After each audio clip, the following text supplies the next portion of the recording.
Okay, pop quiz.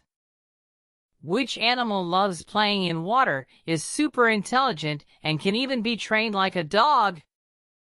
A dolphin? A beaver? Ooh! Is it an otter? Bingo! And today, we're diving into the heartwarming story of Mijbil, the otter who became more than just a pet, he was a true companion. It's the story of Gavin Maxwell, a man who adopted an otter in Iraq and brought him all the way to England. And trust me, Mijbil wasn't just any otter, he was mischievous, playful, and full of surprises. So, how did Maxwell end up with an otter? Well, he was in Basra, Iraq, and was grieving for his recently lost pet dog. So, to cheer him up, a friend suggested getting an otter as a pet. Since Maxwell's home in Scotland had a lot of water, he thought, why not? And that's how he got Mijbil? Not so fast. First, he had to procure one. A local brought him an otter, small, furry, and absolutely adorable. Ah, that sounds cute.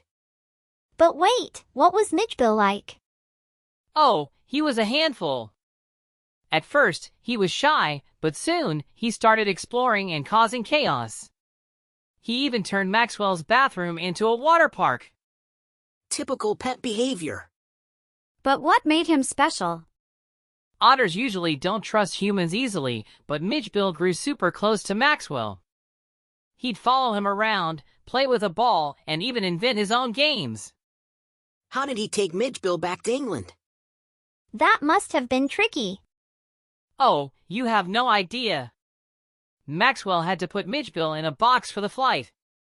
But Mijbil wasn't having it. He chewed a hole through the box and popped out mid-flight.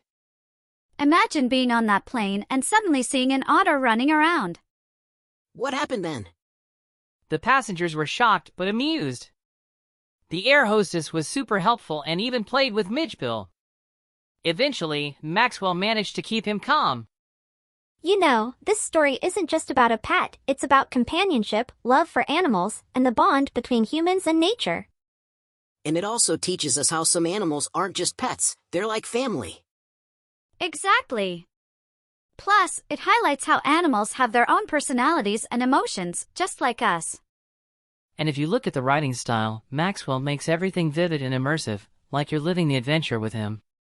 He uses humor too, like the way he describes Mijbil's mischief, making it super fun to read. And the way he builds suspense during the airplane scene keeps you hooked till the end. So, would you ever have an otter as a pet? Only if it doesn't flood my bathroom. But Mijbil sounds like the best kind of trouble. And if you love unique stories like this, don't forget to like, share, and subscribe to the Eloquent Explorers. Stay curious, stay adventurous.